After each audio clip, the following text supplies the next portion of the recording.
Hi hello ನಮಸ್ತೆ friends, welcome back to my channel. ಎಲ್ಲರೂ ಹೇಗಿದ್ದೀರಾ? ಎಲ್ಲರೂ ಚೆನ್ನಾಗಿದ್ದೀರಾ ಅಂದ್ಕೊಂಡು ಇವತ್ತೊಂದು ಟೀ ಟೈಮ್ ಸ್ನ್ಯಾಕ್ಸ್ ರೆಸಿಪಿನ ನಿಮ್ಮ ಮುಂದೆ ತೊಗೊಂಬಂದಿದ್ದೀನಿ. ಯಾರಿಗಿಷ್ಟ ಇಲ್ಲ ಬೋಂಡ ಬಜ್ಜಿ? ಎಲ್ರಿಗೂ ಇಷ್ಟ ಅಲ್ವಾ? ಅದೇ ಒಂದು ಸ್ಪೆಷಲ್ ರೀತಿಯೆಲ್ಲ ಬಜ್ಜಿ ಹೇಗೆ ಮಾಡೋದಂತ ನೋಡೋಣ. ಇದಕ್ಕೆ ನಾವು ಗೋಲ್ ಬಜ್ಜಿ ಅಂತಾರೆ ನಮ್ಮ ಕಡೆ.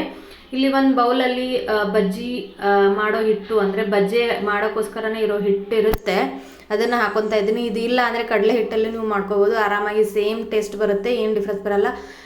ನಾನಿಲ್ಲಿ ಸ್ವಲ್ಪ ಒಂದು 2-3 ಮೀಡಿಯಮ್ ಸೈಜ್ ಈರುಳ್ಳಿನ ಮತ್ತು ಒಂದು 4-5 ಹಸಿಮೆಣಸಿನ್ಕಾಯಿನ ಸಣ್ಣದಾಗಿ ಹೆಚ್ಕೊಂಡು, ಕೊತ್ತಂಬರಿ ಮತ್ತು ಕರಿಬೇವನ್ನ ಸಣ್ಣದಾಗಿ ಹೆಚ್ಕೊಂಡು ಇದರಲ್ಲೇ ಮಿಕ್ಸ್ ಮಾಡ್ಕೊತಾ ಇದ್ದೀನಿ. ಆಮೇಲೆ ರುಚಿಗೆ ತಕ್ಕಷ್ಟು ಉಪ್ಪು, ಆಮೇಲೆ ಅಜ್ವಾನ ಅಥವಾ ನೀವು ಓಂ ಕಾಳು ಅಂತ ಹೇಳ್ತಾರೆ ಈ ಕಡೆ, ಅದನ್ನು 1 ಟೇಬಲ್ ಸ್ಪೂನ್ ಹೀಗೆ ಕೈಯಿಂದ ತಿಕ್ಕಿ ಹಾಕಿದರೆ ಇದರ ಫ್ಲೇವರು ಬಜ್ಜಿಯಲ್ಲಿ ಬಿಟ್ಕೊಂಡ್ರೆ ಬಜ್ಜಿ ತುಂಬ ಟೇಸ್ಟಿಯಾಗಿರುತ್ತೆ. ಮತ್ತು ಬಜ್ಜಿ ತಿಂದರೆ ಎಸಿಡಿಟಿ ಆಗೋವರೆಗೂ ಇದು ಹಾಕಿದ್ರೆ ಆಗಲ್ಲ, ತುಂಬ ಚೆನ್ನಾಗಿ ಡೈಜೆಷನ್ ಆಗುತ್ತೆ.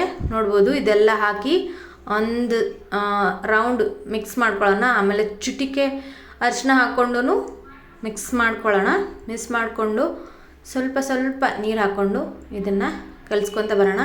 ಈರುಳ್ಳಿ ಸ್ವಲ್ಪ ಜಾಸ್ತಿ ಇದ್ದರೆ ಬಜ್ಜಿ ತುಂಬ ಚೆನ್ನಾಗಿರುತ್ತೆ. ಈರುಳ್ಳಿ ಜಾಸ್ತಿ ತಿಂದೇ ಇರೋರು ಸ್ವಲ್ಪ ಕಡಿಮೆ ಹಾಕ್ಕೊಂಡು ಮಾಡ್ಕೋಬೋದು, ಅಂದರೂ ಚೆನ್ನಾಗಿರುತ್ತೆ. ನೋಡ್ಬೋದು, ಈರುಳ್ಳಿ ಅದು ಬರಬೇಕು ಆ ಬಜ್ಜಿಯಲ್ಲಿ ತಿನ್ನುವಾಗ.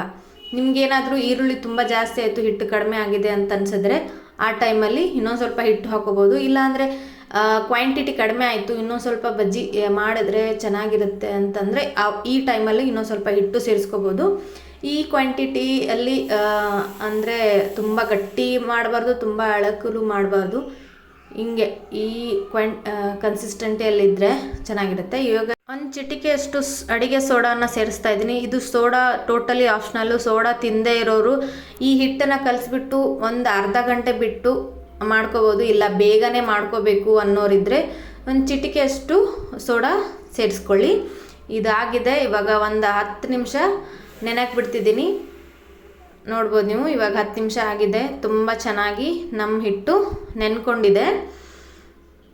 ಎಣ್ಣೆ ಬಿಸಿ ಆಗೋ ಟೈಮ್ ಅಷ್ಟರಲ್ಲಿ ಇದು ನೆನ್ಬಿಡುತ್ತೆ. ಇದಕ್ಕೆ ಉಪ್ಪು ಖಾರ ಎಲ್ಲ ನೋಡ್ಕೊಳ್ಳಿ, ಕಡಿಮೆ ಇದ್ದರೆ ಹಾಕ್ಕೊಳ್ಳಿ. ಇವಾಗ ಬಜ್ಜಿ ಮಾಡಿದ್ಮೇಲೆ ತೆಗೆದಿಡೋಕ್ಕೆ ಅಂತ ಒಂದು ಬೌಲಲ್ಲಿ ನಾನು ಟಿಶ್ಯೂ ಪೇಪರ್ನ ಹಾಕಿಟ್ಕೊಳ್ತಾ ಇದ್ದೀನಿ, ಯಾಕಂದರೆ ಎಕ್ಸ್ಟ್ರಾ ಆಯಿಲ್ ಇದ್ದರೆ ಇದು ಹಿಡ್ಕೊಳ್ಳುತ್ತೆ ಅಂತ.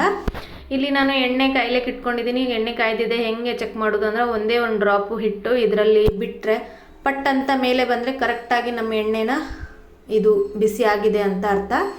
ನೋಡ್ಬೋದು ನೀವು, ಇವಾಗ ಎಣ್ಣೆ ಕರೆಕ್ಟಾಗಿ ಬಿಸಿಯಾಗಿದೆ. ಬಜ್ಜಿ ಹಾಕೋವಾಗ ಯಾವಾಗಲೂ ಲೋ ಫ್ಲೇಮಲ್ಲೇ ಇರಬೇಕು ಗ್ಯಾಸು. ನೋಡ್ಬೋದು ನೀವು, ಚಿಕ್ಕದಾಗಿ ಬಜೆ ಹಾಕಿ ತುಂಬ ದೊಡ್ಡದು ಹಾಕಿದ್ರೆ ಎಣ್ಣೆನೂ ಜಾಸ್ತಿ ಬೇಕಾಗುತ್ತೆ ಮತ್ತು ಬೇಗನೂ ಬೇಯಲ್ಲ. ಚಿಕ್ಕದು ಹಾಕಿದ್ರೆ ಅದು ತಿನ್ನೋವಾಗೂ ತುಂಬ ಚೆನ್ನಾಗಿರುತ್ತೆ, ಪಟ ಅಂತ ಒಂದೊಂದು ತಿನ್ಬಿಡ್ಬೋದು. ದೊಡ್ಡದಾದರೆ ಬಾಣಲಿನೂ ದೊಡ್ಡದು ಬೇಕಾಗುತ್ತೆ, ಎಣ್ಣೆನೂ ಜಾಸ್ತಿ ಬೇಕಾಗುತ್ತೆ. ಚಿಕ್ಕ ಹಾಕಿದ್ರೆ ತುಂಬ ಚೆನ್ನಾಗಿರುತ್ತೆ. ನೋಡ್ಬೋದು ನೀವು, ಒನ್ ಟೈಮಲ್ಲಿ ಆಲ್ಮೋಸ್ಟ್ ನಾನು 15-18 ಬಜ್ಜಿಗಳನ್ನು ಬಿಟ್ಟಿದ್ದೀನಿ. ನೋಡ್ಬೋದು, ಇವಾಗ ಸ್ವಲ್ಪ ರೆಡ್ ಆಗ್ತಾ ಇದೆ ಅಂತಂದಮೇಲೆ ಸ್ವಲ್ಪ ನಾನು ಆಚೆ ಈಚೆ ಹೊಳ್ಳಿಸ್ತಾ ಇದ್ದೀನಿ ಸ್ಪೂನಿಂದ. ನೋಡ್ಬೋದು ನೀವು, ಇದು ಕಲ್ಲರು ತುಂಬ ಚೆನ್ನಾಗಿ ಬರುತ್ತೆ. ಸ್ವಲ್ಪ ಅರಿಶಿನ ಹಾಕಿರ್ತೀರಲ್ಲ, ತುಂಬ ಚೆನ್ನಾಗಿ ಬರುತ್ತೆ ಕಲರು. ನೋಡ್ಬೋದು ನೀವು, ಈ ಟೀ ಟೈಮಲ್ಲಿ ತುಂಬ ಚೆನ್ನಾಗಿರುತ್ತೆ. ಅದು ಚಳಿ ಇರೋ ಟೈಮಲ್ಲಿ ಈ ಥರ ಬಜ್ಜಿ ಮಾಡಿದ್ರೆ ಊಟನೇ ಬೇಡ. ನಾವು ಒಂದೊಂದ್ಸಲಿ ಉಪವಾಸ ಇದ್ದಾಗ ಈ ಥರ ಬಜ್ಜಿ ಮಾಡಿಕೊಂಡ್ರೆ ಊಟನೇ ತಿನ್ನಲ್ಲ ನಮ್ಮನೇಲಿ. ನೋಡ್ಬೋದು ನೀವು, ಇವಾಗ ಕರೆಕ್ಟಾಗಿ ಕಲರು ಬಂದಿದೆ, ಕರೆಕ್ಟಾಗಿ ಫ್ರೈನೂ ಆಗಿದೆ ಬಜ್ಜಿ. ಇವಾಗ ತೆಕ್ಕೊಳ್ಳೋಣ. ಎಕ್ಸ್ಟ್ರಾ ಏನಾದರೂ ಆಯಿಲ್ ಇದ್ದರೆ ಅದು ಟಿಶ್ಯೂ ಪೇಪರ್ ಹೀರ್ಕೊಳ್ಳುತ್ತೆ. ನೋಡ್ಬೋದು, ಇವಾಗ ನಾನು ಸೆಕೆಂಡ್ ಬ್ಯಾಚ್ ಬಿಡ್ತಾ ಇದ್ದೀನಿ. ನಾನು ಇದು ಇಬ್ರಿಗೋಸ್ಕರ ಮಾಡ್ತಿರೋದು. ಸೆಕೆಂಡ್ ಬ್ಯಾಚಿಗೆ ನಂದು ಹಿಟ್ಟು ಖಾಲಿ ಆಯಿತು.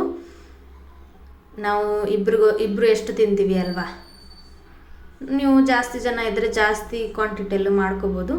ನೋಡ್ಬೋದು ಎಷ್ಟು ಚೆನ್ನಾಗಿ ಬಜ್ಜಿ ರೆಡಿ ಆಗ್ತಾ ಇದೆ. ಆಲ್ಮೋಸ್ಟ್ ಇದರಲ್ಲಿ ಒಂದು 20 ಬಜ್ಜಿ ಇದೆ ಒನ್ ಟೈಮ್ಗೆ. ಎಷ್ಟು ಚೆನ್ನಾಗಿ ಫ್ರೈ ಆಗ್ತಾ ಇದೆ. ಇವಾಗ ಹಿಂಗೇನೆ ಆಗ್ತಾ ಇರಲಿ, ಸರ್ವ್ ಮಾಡ್ಕೊಂಬಿಡೋಣ ಒಂದು ಬೌಲಲ್ಲಿ. ನೋಡ್ಬೋದು ನಾನೇನೊಂದು ಬೌಲ್ ಇಟ್ಕೊಂಡಿದ್ದೀನಿ. ಅದರಲ್ಲಿ ಫಸ್ಟ್ ಬ್ಯಾಚ್ ಮಾಡಿರೋ ಅಂಥ ಎಲ್ಲ ಬಜ್ಜಿನ ಹಾಕ್ತಾಯಿದ್ದೀನಿ. ಇವಾಗ ನನ್ನ ಹಸ್ಬೆಂಡ್ ಕಾಯ್ತಾ ಇದ್ದಾರೆ ಅಲ್ಲಿ ತಿನ್ನೋಕ್ಕೋಸ್ಕರ.